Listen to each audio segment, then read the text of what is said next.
આપ જોઈ રહ્યા છો સ્પાર્ક ટુડે ન્યૂઝ અપડેટ સાવલીથી સામે આવ્યું છે। જરોદ રોડની કામગીરીની ગુણવત્તા પર સવાલો ઊભા થયા છે, એટલે કે સવાલો ઉઠ્યા છે। સાવલીથી જરોદ 1.70 કિલોમીટરના નવીન રોડની કામગીરી કરવામાં આવી રહી છે। સાવલી ગોઠલાની કરચિયા ચોકડીથી જરોદ તરફ જવાના નવા રોડની શરૂઆત કરવામાં આવી હતી। સાવલી જરોદ રોડના છેવાડે જરોદ તરફ આશરે 4 કિલોમીટરની કામગીરી બાકી હતી। આગળ નવીન રોડ પૂરો થાય તે પહેલા જ પાછળ બનાવેલો રોડ પર ખાડા એટલે કે ગાબડા પડ્યા છે।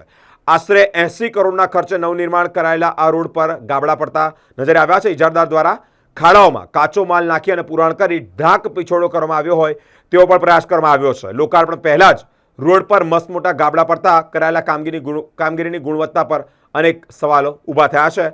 રાહદારીઓ અને વાહન ચાલકો મુશ્કેલીઓમાં મુકાયા છે।